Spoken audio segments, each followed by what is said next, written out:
quick pause. I have something really special for you. On Thursday, November 20th from 1 to 3 p.m. Eastern, I am hosting Aligned AF, a workshop that is going to help you get organized, your business, and your life for 2026. This is a 2-hour guided workshop where we will look at what worked in 2025 and design a life and business you actually want in 2026. We will get aligned on what your business goals are along with your personal goals. We will dream bigger and also get practical on how we are going to make things happen. Think of it as your intentional kickoff to the new year that's done before the holiday crazy hits. Seats are limited. This is an intimate 15-person session, so grab yours now at happyagent.link/2026. Again, that's happyagent.link/2026, and link is also in the show notes. I cannot wait to plan with you. Hey there, I'm Lindsay Dreyer, and this is the Happy Agent Co. podcast, the real estate podcast for real estate agents and team leads who want to build a business that actually feels good. I've been in real estate for over 20 years, and I created this show because I was tired of the same old one-size-fits-all advice. Each week, I share my tips and strategies along with guest interviews that feature agents who are building a life and business they love. If you're done following outdated advice that does not fit your life and you're ready for a smarter, more human way to grow your real estate business, you're in the right place. Today on the Happy Agent Co. podcast, we're talking about building a business that fits your real life. My guest is Dina Thomas, full-time real estate agent in the DC area, part-time working actor, and mom of 2. She got licensed when her first baby was 6 months old, and she ramped in the pandemic and has since built a steady, values-aligned business on her terms.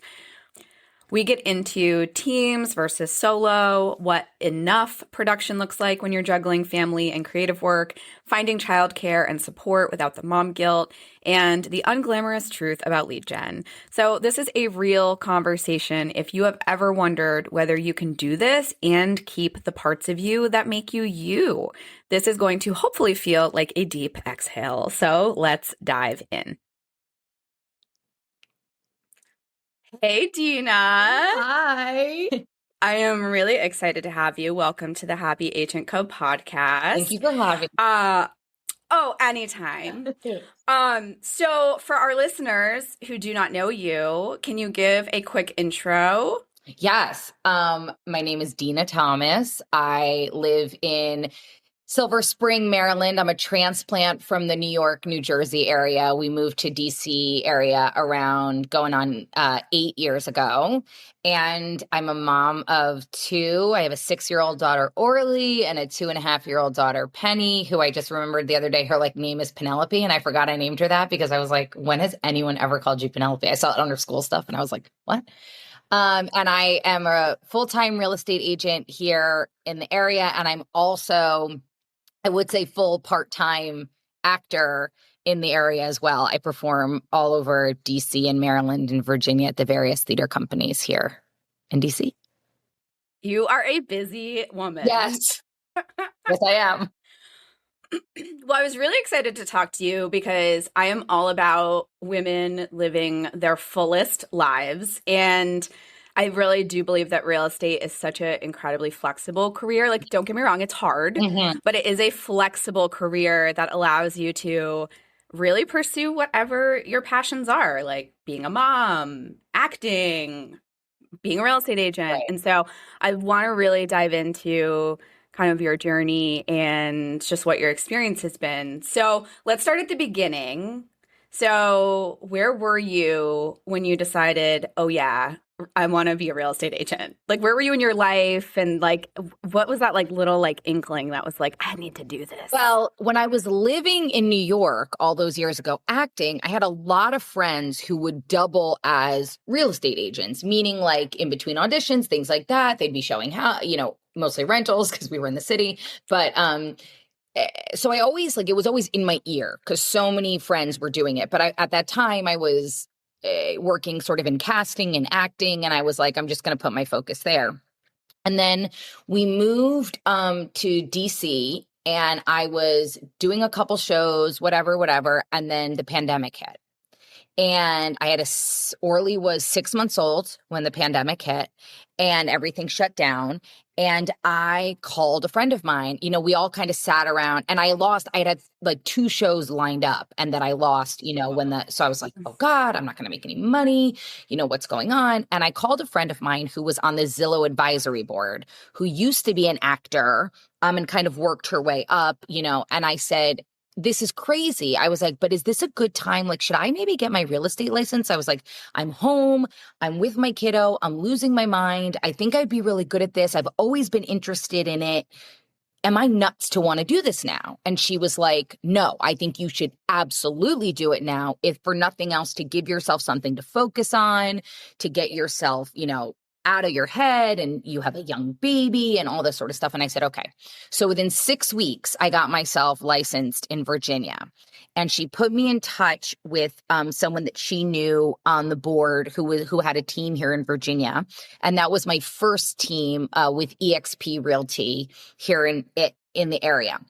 Stayed with them for a couple of months, realized it wasn't really the best fit for me, but met a great person on my team who moved to Compass. So I went with him to Compass.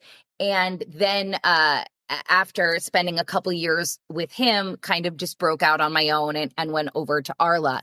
And the beautiful thing is when I started it, I was like, yeah, this will be great. Like, I will be able to be a mom and supplement, some income. And then I quickly learned like what real estate is. It was like trial by fire. I was just like a flat of like, blah, blah, blah. And I realized, oh my God, like I can actually do this. And this can be like a career, like a real career, which is acting. You kind of always have a career, but because you're never really steady unless you're like steady, right, constantly working. So that's how I always was interested. But then during the pandemic, I had the time to sit down and study and really plot out what I wanted my career in real estate to look like. So I know there are probably a lot of moms, maybe they're even listening, where they're in the same boat. It's not pandemic era, but like they have a 6-month-old, a 1-year-old, a 2-year-old at home, and they had a previous career, or they're kind of part-timing right now, and they're like, okay, I think this is the career I want to jump into. So what advice do you have for them in terms of like ramping up your business? Like, do you recommend joining a team? Do you think going solo is a good idea? Like, what do you think are like 2 or 3 pieces of advice you would give to someone who is in your boat when you were home with Orly as a 6-month-old? For me personally, I think joining a team is a great way to start, primarily because there is going to be we learn a lot when you're studying for your tests, et cetera. But this is truly, in my opinion, a learning by doing profession. You have to get into those contract negotiations. You have to understand, oh, wait, this thing popped up and I never read any chapters about that. So having a team there to bounce ideas off of, bounce questions off of. And I have since rejoined a team at Arla. I'm now on the district residential team because, again, I wanted that collaboration and being able to bounce ideas. Now, all that is to say, it's not that you won't get that as a solo agent, but my advice to someone just starting out is look for like-minded agents like you. Like my team, 3 out of the 4 of us are moms. So like we get what that means. We get sort of that hustle. We get that like sometimes you're going to have spit up on you and show up to a showing and like how we make that work. So that would be my first bit of advice is just for me, join a team because you can tag along with someone. You can learn so much by watching and doing with that support system. The other piece of advice I would say is don't tell yourself you can't do it because you really can build your own business. It doesn't have to be. I had like this epiphany with my therapist a couple years into real estate, where I was like, I don't want to be a $25 million to $30 million a year agent. Don't need that life. I am very, very happy being a $10 million a year agent. Hell, some people might be like, I just want to be a $5 million a year agent. I want to be a $3 million, whatever it is. That does not make your goals small. That does not limit you. Exactly. You can morph the business for the life that you want. And that is part of what's so attractive about it. If you want to be that $20 million, $25 million, $30 million agent, you're going to learn what it takes to do that and go for it. When my kids are in college or in school full time, maybe I'll want to be that agent. But right now, I want to be home. I want to be able to act. So being, kind of finding your way to the business that you want is another piece of advice. And probably like the last piece of advice I would say is just go bet on yourself. I was so afraid to spend that money to start. Like, I don't want to pay for this license. I don't want this class. And my husband was like, listen, if you even in the first year make back what you put into it, then we didn't lose anything. Like, who cares? Right. Like, if you just say to myself, okay, all in, it was like $2,500 or whatever it was, like with my licensure and my classes and whatever, like, he goes, then just make $2,500. Like, and even if you have to make it like hosting open houses for other people or like doing showings, like just make the $2,500 back. And guess what? I made more than $2,500. So yeah, just bet on yourself. Like if you've got that hustler, like go-getter feeling, honor it. And like mom, no mom, like just go for it.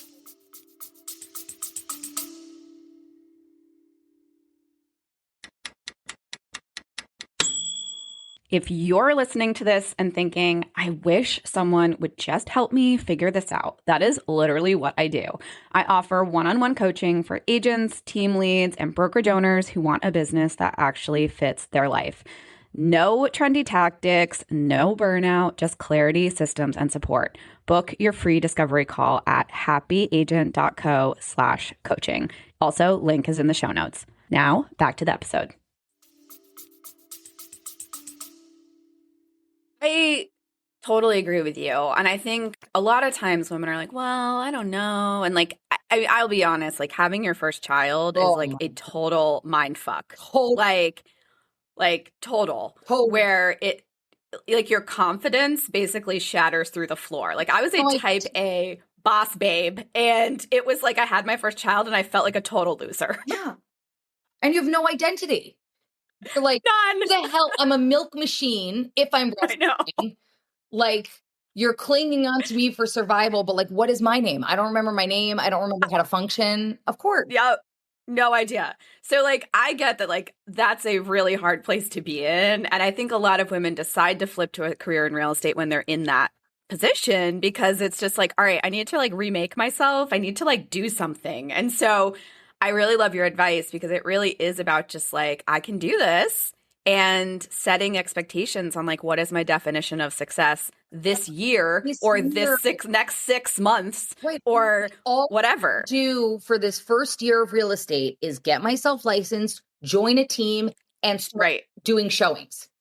Yeah. And open houses. Like that's what I'll start doing. That sounds great. It doesn't have to be, I think, in any business, across the board, but also in real estate, there's this idea of what success looks like. Mm-hmm. And that's fine. That can be someone's success, but that doesn't mean it has to be yours and that you're any less successful. Like, right. Exactly. Just like I hate those, expectations. I'm like, you make work for you what works for you, period, stop, the end. You don't have to justify that to anybody. No, you really don't. And it's like, you just have to be so confident in what is going to make you happy and what works for you, what works for your family.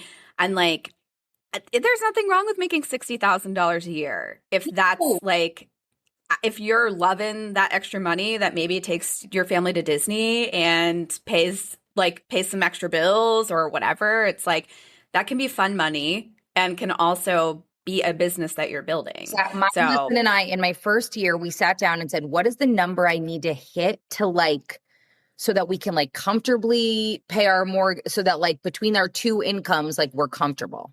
What is the number I need to hit every year? And then once we had that number, it was like, okay, I really want to get that number. And then anything past that is just right. Like, does that go into the trip funds? Does that go into like saving for the school tuition fund? Does that go into the, sometimes mom wants like a spa day fund? Does that go into the, we were working with some rescue organizations. Like, does that go into that fund? Like whatever we want, but like we had that number. I think specifics are your friend, especially, and especially when you're in a state of overwhelm, which all moms are, I think maybe all the time. Yeah. I mean, well, that's just how it is. When you have a busy, full life that you love, You're in a it's state of usually overwhelm. busy. So there's this tipping point, I feel like, where you get to the point of busy and you have to start Oh, bringing in childcare or assistance. yeah. So like, how did you handle that flip? And where were you in your business? Like, if you can describe where you were at when you're in your business, where you were like, okay, I got to get like actual daycare or actual preschool or actual like babysitters on board. Well, I will say the first team that I joined, and part of the reason why it wasn't a great fit is because it was a little too, I came in going like, I'm just going to kind of do this part-time. I am a 6-month-old. And it was not that team. That team was like, understandably so, like go, go, go, go, go, go, go. And so Mm-hmm. the first 5 or 6 months of my business, my husband was like, listen, there's a lot of real estate agents in this world who can't all be functioning like this. Like, this is insane. Like, I would be Right. throwing my kid in the bath and be like, Zillow concierge is calling. I can't wash her. Like, I have to go. And my husband would be like, whoa, whoa, like something is out of balance here. So what the beautiful thing actually really fast that team taught me is the life I didn't want to have in Yes. real estate. So when I made my next choice to go to Compass with my teammate from the previous team, that's when so I would say like about a year-ish into working. And so my business was just starting to really move. I was starting to gain more clients slowly. Friends were starting to learn I was doing real estate. People were trusting a little bit Mm-hmm. more. I started bringing on babysitters because at that time there was nothing really, I wasn't working enough for me to justify daycare to myself. Like, I didn't need Orly to be gone all day. Right. I needed like a couple hours here, a couple hours there. And we have, knock on wood, been really fortunate. We've had several babysitters that have come in and out of our lives as the girls have been small that have really, really saved us. And listen, that is a financial, that is a piece of this puzzle that is tough. Like babysitters are expensive and the good ones are more expensive. Mm-hmm. Oh, you don't want someone just sitting with your kid watching their iPad. Um, and so, yeah, I would say I was about a year in that I really started trying to figure out, okay, I need like 10 hours a week of help, or I need 15 hours a week of help. And then when Penny came along, I knew I needed a bit more help. It's also like when I'm in rehearsals for shows, Right. I also need a lot of help, during the days because I'm rehearsing during the days. So it's been a steady stream of phenomenal babysitters, I would say, over the last like 4 or 5 years. I think that also goes back to investing in yourself and Yes. investing in your business, where I know so many women are hesitant to invest that money in childcare, or I've even seen where their partner is not supportive of that, And that's which drives me insane, by the way. insane. Right? Like where they're I'm like, like, you no. take your kid to your job every day. Take your Yeah, kid to exactly. So I understand like sometimes you can bring your children, which is great, but there are some situations where you just can't bring your kids, especially when they're young, like they're unpredictable. And they need you like a lot. Exact. And I mean, listen, to be fair, I brought Orly to open houses and Pennies to showings, like especially when they were young enough that like they were not, but now In the bucket. Yeah, when they're in the bucket, it's perfect. now she's 2.5, like she's gonna just rip off someone's I know. and like I can't trust her. But to be fair, like Molly, my teammate who just had her second child just a couple of weeks ago, she brings her boys everywhere, and that totally works for her. And so everybody's got their own way of doing, that works for them. But I agree with you about the investment aspect. There is such a fear of, and I still have it, of spending money. Like, I'm like, oh God, do I really need to do that? Like, even like I'm about to film some stuff, like shoot some more videos. And I was like, Right. oh God, do I really need to spend this? Like, ay, ay, ay. But I'm like, you know what? Yes, because that deal I'm about to do or that client relationship I'm embarking on is going to cover these several months of childcare that I need in order to do this job. It is a total mindset Yeah. shift that has to happen. And I think it is really hard because there's a lot of mom guilt around I'm supposed to be here for my kids and I feel horrible that I'm bringing in someone else to raise my kids. And So much. it's like they're going to be fine. Like as long as there was someone who is caring Who and loves loves them? them It and will like be has nurturing activities, it's like I almost feel like they're better for it well, and that's because other thing. they're interacting with other people. Exactly. And that's the other thing is like, oh, the mom guilt is so real. It's so real and it's so hard. But then I'm also like, I always, and I have to like actually say it out loud because I feel so bad about it a lot of the time. But I'm like, I'm just giving my kids more people who love them. And like one of my Hmm. former clients is like, they are like our best friends, and my kids, they're like aunt and uncle. Like we are like family, and like they help out all the time. And I'm like, they love, like we love their son and they love my girls. And it's like that was born out of real estate. You know what I mean? Like, Exactly. and she literally was a client who was like, hey, I need a job, you need childcare help, can I help you? And I was like, yes, I love you so much as a client. Like, come be my childcare provider. My kids love her. Like, she's like, they are our family. So sometimes, as hard as there are like, you got to say yes because You do have to say yes. we need help. It's so hard. It is really hard to admit that you need help, but you absolutely need help. Like I have another episode. It's like the support systems that all women need in real estate, and like childcare and like help around the house is like absolutely one of them. Like if you want to make this a career, even a like solid part-time career, Need you need help. help. We're not octopuses, octopi. We don't have like we just don't. And there comes a point in time where you've just got to be like, oh my God. Because you know what? Also, when I was doing that team for the first couple months, I was a terrible mom because I was so stressed. Even if I was laying with Orly in bed, I was like, oh God, if Zillow concierge calls, like I know. my rate's going to go down and someone's going to think like I'm not a proactive agent. She doesn't need that, mom. Mm-mm. See, I mean, I'm crazy all the time, but like that was unhealthy. You know Yeah, that's like showing them what? wrong priorities.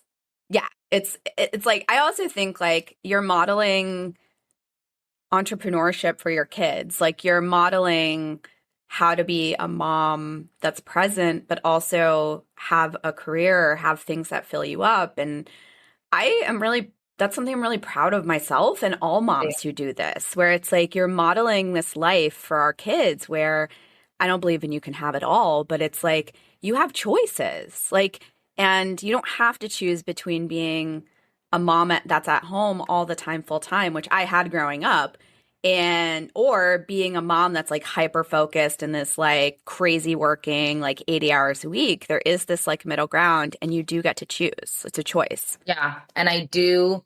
It is now, especially with Orly being 6, she does like, she did a video with me. Like she was like, please let me do like a home tour. Like she was like, please. And so like, she was like, I posted it on my social media and she was like walking in and she was like, this is the room where we live in, called the living room. And she's like, you see these closets? Like, oh, space.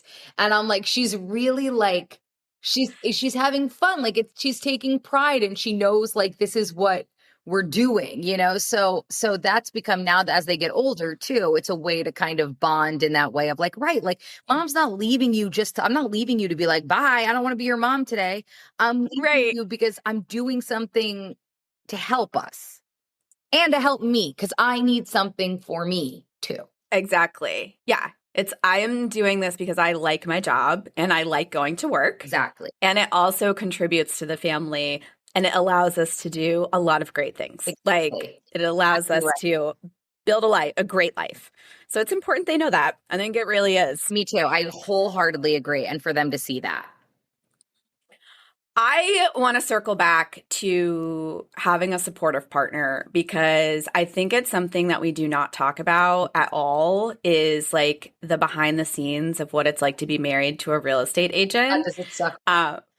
Right? It's like, are you suffering? Like, how do you handle it? So like, what's your husband like? Like, what is your guys' relationship like? And how do you feel like he supports your business? He's the best.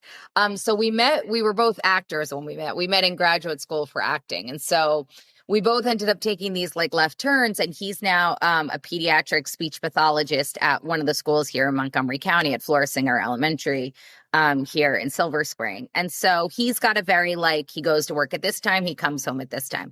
But because we came from the acting world, he was used to me having super flexible, like, like I got to go to this audition now. I'm going to take this job for 6 weeks over here, as we were kind of, growing together before we had kids. We were married for eight years before we had kids. So like we had a long time of not having kids to kind of like figure our life out.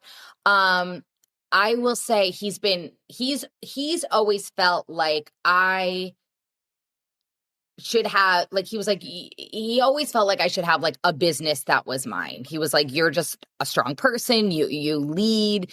He's like, and acting, like we said, like you're constantly going into rooms where you're asking for people to give you value. And I wanted to go into rooms and give people value, and help them. And so he is very supportive, but he is also like a no bullshit, like, you're acting like an insane person. Like you are an insane person. And that's kind of where he was at those first couple months. He was like, you got to leave this team or we're going to end up divorced, because he was just like ugly as hell. But then as I've morphed the business into more of what I have wanted, it does take a very confident, supportive person to be able to say, I got this. And he is, I think, I mean, I hate to say this, and I don't know totally how true it is, but like I am like more of the breadwinner and more the worker in our house. And he sometimes depending on what's happening in the business and shows and things. Right. He's home with the kids a bit more. And that's just what works for us. Like he's got that fixed time at school, and then he's home, and the girls like are obsessed with him, which I love. He's meant to be a girl dad. And I can also be with the girls and then do the things that make me happy, which is working.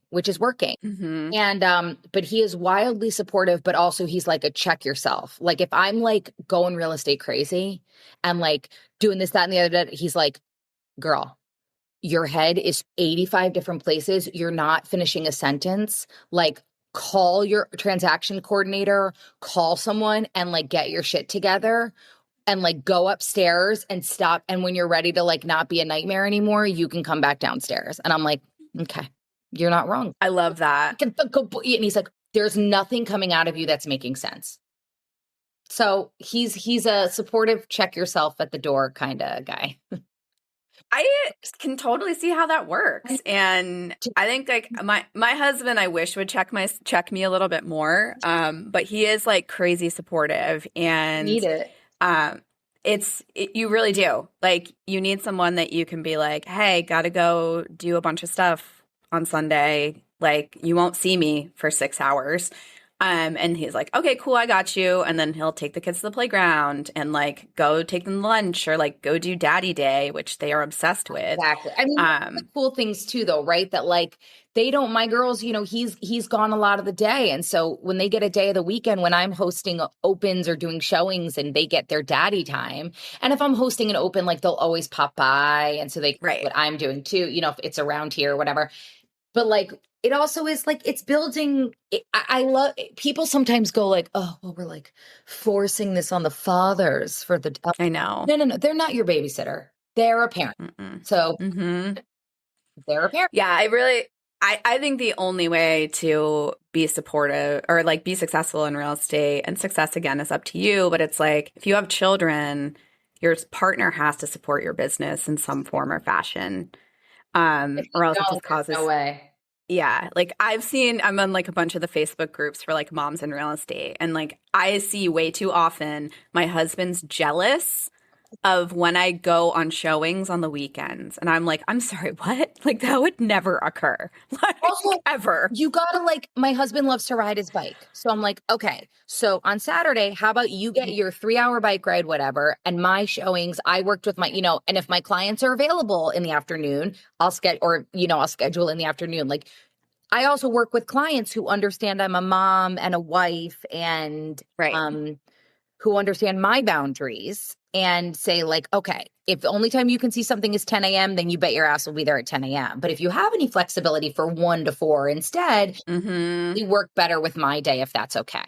And that I think that is something that only comes with years of experience in the business, because in the beginning, you want to build your clientele. So you're just like, whenever you can go, I'll go, I'll do everything. Yep. But now I'm like, well, wait a sec. Is there a time that works for both of us? And can we make that work? Yes, the time management and really just client expectation setting is such an important part of your business once you start to have kids and like have a family, because there are days where maybe you're just like, I'm not working on Saturday, and like that's just how it is. And like your client doesn't need to, you just be like, I'm booked Saturday. Yeah, they don't need to know what you're booked with. They don't need to know it's your rest day or that you're like going to soccer. In my bed. Right? Gotta be careful what you're posting on social media if you're friends with like, your clients. Like, and they're yeah. like, "Hey, what?" And be like, Like what? "That's for my injury." Exactly. Oh, so I know a like burning topic that a lot of people really are curious about. I think whenever they see a success story like yours, where you're like, I was able to go from 6-month-old to like really great business, is where did your clients come from? And like, how did you ramp up your data, like your lead generation? Like, Oh, obviously you are answering your Zillow calls because I think that's not very sustainable no, for anyone. no, it is not. It is not the life you want to live.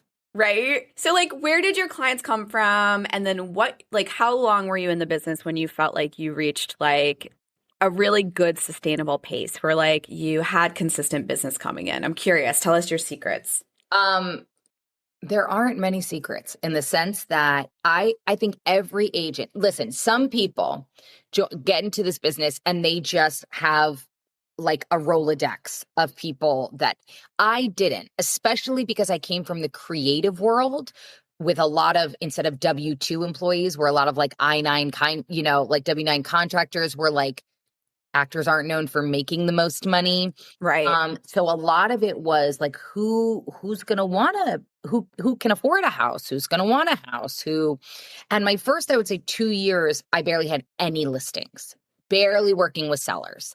It was mostly buyers. And how that started happening was a couple things. I started Social media for me has always been a really big tool because I'm comfortable on it. Luckily, I don't care about making an ass of myself. And Hmm. like, I just started posting a lot of stuff that was like, this is what I'm doing, and trying to make it more fun. And then I would go to my shows that I was doing, and at like donor events, I would be like, here's my real estate, card. I started going on all the mommy groups and talking to all the moms. I would go over to our pool and say, oh my God, do you know that I just started real estate? I mean, I was shameless. Because I made a deal with myself that I wasn't going to sell myself to people, but I wanted everyone to know.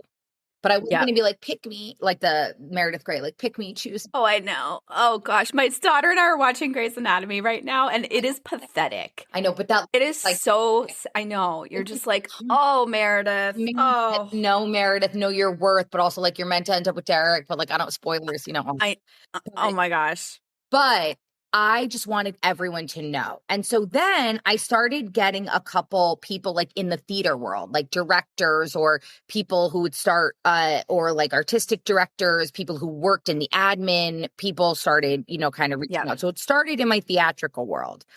And then for me, it really started with word of mouth. I was a word of mouth girl. I am a big believer in just authenticity. Like, I am not for everyone. I am fully aware of this fact. I might not be for you. That is okay. But if I'm for you, like, it's going to be a match, and like, we're going to become friends. And like, my relationships just started to flourish. And then I did something separate, which I don't know if everyone knows about this program, but I started this, I want to say like year 3 of my business. I started doing the Redfin partner program. Oh, yeah. Where you have to like get accepted into it, but you become like a partner agent, meaning when people sometimes search Redfin, they sometimes get referred to you in a certain zip code or area. And you don't pay up front for it, but if you do end up doing a deal and closing a deal, Redfin gets a referral fee. Yeah. And I started, for every 50 messages, there might be 1 or 2 that were legit, but I started building up my client base that way. And I will tell you that I don't feel like my business really started being consistent. I got licensed in August of 2020. So now I just passed my 5 years. Yeah. years. And I will tell you, I did not feel consistent until this year. Truly. I think that's a misconception that people have, that it's going to be like, what I get going, I'm off to the races. Right. And some people are. Some people just have that book of business and they have their hands in a lot of different places and they just know people and people. I'm not knocking that at all. Good for you. For me, it was, now my first time clients are selling again or buying again, and now I'm starting to see a lot of repeats and I'm having a lot more referrals come in. Mm-hmm. So for me, it did not feel steady really until this last year of my business.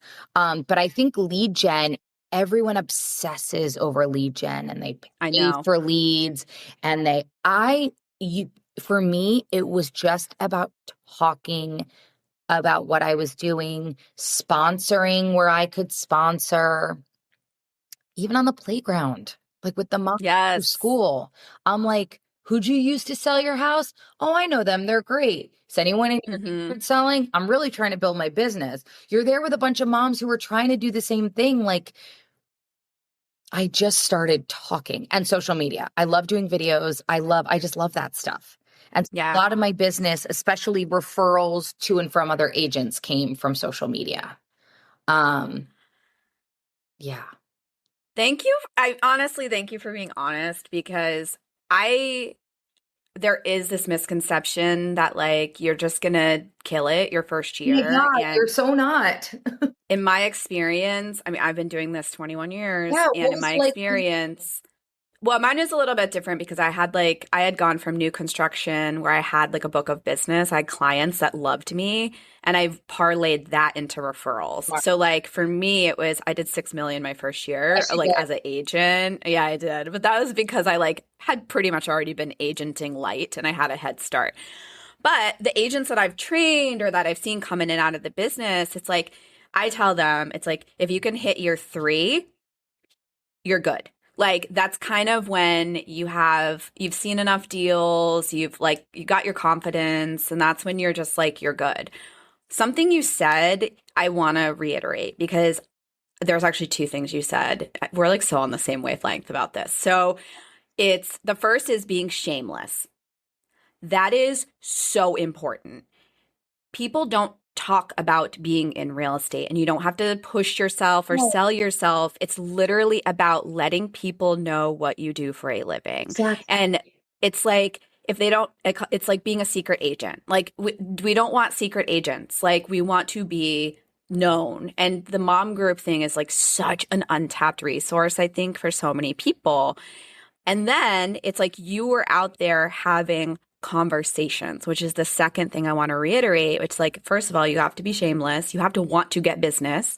And the second thing is you have to have conversations. Like there's a stat out there that you have to have 50 conversations a week to get 1 appointment.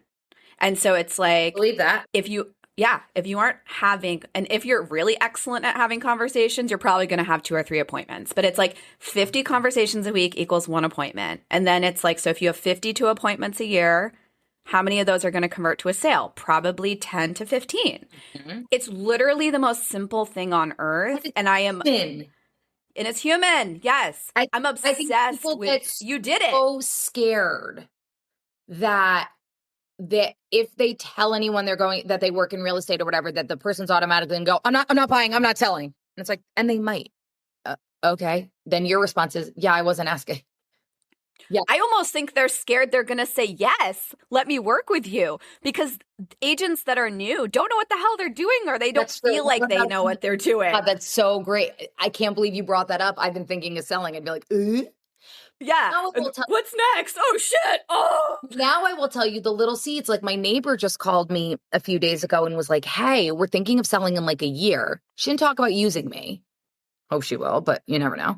And she was like, could you come over and just like walk through the house and tell us some things we might need to like start thinking about, working on before we get ready, which I did. She just knows I do this because we're in the backyard or she hears me negotiating. Right. Like I haven't actively ever been like, hey, when you're ready to sell, I'm right next door. It's just life. We are in life. Like you can be a person and just have these conversations about, and then for me, what I always do, what I felt was so helpful with social media was there's a healthy amount of real estate content and just like mom content. Yes. We're all dying inside sometimes. Totally. So like if I'm like, tell someone, oh my God, like, so like I had a mom come up to me at the pickup the other day, and I did this dumb reel the other day where I was like dancing to this like hip hop song, and then I was like, there's two versions of me, and it was like, and then I was like, hi, welcome to my open house, and it's like that. She's like, I didn't even know you did real estate.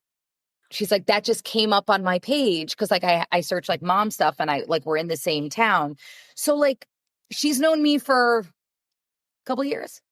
No idea, but now she knows. So it's like, just put yourself, you got to be unafraid to put yourself out there. Otherwise, you have to be ready to spend a fuck ton of money on leads that are going to, I'll tell you, 90% of my friends who buy leads do not find that to be a fruitful endeavor. Oh, no. And it's so expensive. I mean, it's crazy expensive and spendy. And you have to be on call all the time because you're paying for 2 leads basically for the month. Exactly. And if you don't answer it, legit, like good leads. No, you're going to get so many more leads. I'm a big believer in ask the barista how they're doing. Not because you want a sale, because we live in a really scary world and conversations lead to all sorts of things. Ask the grocery checkout person how their day is going. Don't know where these conversations go. And I'm also all about the fact that like we as people need to connect more right now and remind each other that we're human. And then your business will just grow. It sounds so cliche, but it will. But I'm also here to tell you 5 years in, this is the first year I felt that. Right. But it's like all those conversations, all the being shameless, all the investing in yourself, like all of that stuff is coming to a head. And honestly, Dina, like I would say that if you had like really jumped in and like full-timed it, like in the first year or two, you'd be where you are now. But like you had to take it at your own pace. And like it's the only way to make this business sustainable. Right. There's a reason that people quit by the time they get to the end of year 2, because they haven't done it in a way that they can sustainably continue to survive and be a member of the family or happy or fulfilled in any way. You have to, if you want money fast, real estate is not for you. You might get a deal, but everyone thinks like, oh yeah, it's like I'll make money so fast. No, you won't. You have to build it like any other startup. Yep, like any other business. It really is. And I think social media is like a blessing and a curse, right? It has all of these people who are showing their like successes in their first year and their second year, and you're seeing like how easy real estate is. And I think it's actually a really bad thing that we do to the general public is like we show how easy it is. Right. It's like actually bad that we're doing that. But like they don't see all of the intentional hard work that's happening behind the scenes. And it really is like it's consistency and it's showing up in the way that you can show up, that you're able to, no matter like what your life is like. Exactly. And you just have to do it. And I'm a big believer in like, I know that everyone's got these like polished reels and this like, look how much I spent on this videographer to look like, that's fine. Cool. Go have the accounts with 50K, 100K. That's great. Good for you. Who knows how many deals they're actually doing as opposed to just spewing out content we don't know. But I think they're also trying to build a downline, honestly. Exactly. Like a lot of those, like, yeah, it's more of building an agent downline than actually selling real estate, a lot of them. As much as it is downline. I'm a big believer in the mascara smudged. I just, wiped 4 toilets at my upcoming listing because, they're covered in God knows what. And I'm a big believer in then saying like, and this is what we do too. And that's okay. Like, you're slaving away at your desk with this report that you have due at whatever time for your boss. I'm at this listing till 11 o'clock at night so that these floors shine for these photos, because who knows if it'll help, but I hope it'll help. And I want it to help for my seller. It's not, I think social media, when used for its good, and this is across the board, not just real estate. This is just when social media is used for the power of good, it can be amazing. The things it really can. People's lives, if it's used for good, is amazing. The world that we live in, when social media is used poorly, as it so often is, it is one of the most dangerous tools that we all have at our disposal. And I think that's for business and for life. Use it in a way that can be helpful, but don't use it in a way that can be destructive. Yes, I totally agree. This has been such an incredible conversation. I think it's going to be helpful for a lot of people, honestly. I hope people can realize that you can do. I never gave up my passion for acting to do this. I never gave up my passion for being a mom to do this. You just have to believe that you can find, we're all striving for balance. And some days you're going to be more balanced than others, but you can find a way to make this business work for you. It just takes, give yourself patience and grace that you will find that. Beautiful. I couldn't have said it better myself. Thank you. It's like literally my reason for being. I'm like, yeah. And then you watch, like, I'll get off this and I'll be like, and fuck this, and I can't take it. Like, I'm so zen. That's why I love you. Obviously, I'm a really good therapist. I would die from a therapist. I will give a shout out to good therapy for my therapist. Yeah, we need support. Again, it's like the support systems every mom needs. All right, so if people just loved everything you had to say, where can they find you? Well, you can find me. I don't really go on Facebook anymore. I'm real tired of Facebook. You can find me on Instagram at DBT Realtor. And that's also what I am on TikTok. And if you want to see me live, you can visit me at an open house or come see me this year. I'll be at Roundhouse Theater in Bethesda in the winter, and I will be at Olney Theater Center in the spring. I can't say the shows yet, but I will be acting this year quite a bit. So yay! I can talk about selling your house while you come. Hey, and if you're a client, you always get I'm doing another event. I always do client events. They get free tickets and they come. We do a whole big event, and it's always so much fun at the theater. Oh my gosh. Good job mixing business and pleasure. Business and pleasure. All right, Dina, thank you so much. Thank you, Lindsay. You're the best. This is so fun. Hey there, quick favor. If you enjoyed today's episode, would you take a few seconds to leave a quick review? It would mean the world to me. I also want to thank you for tuning into this episode of the Happy Agent Co podcast. I hope you feel inspired to keep building a life and business you love. Until next time, stay happy.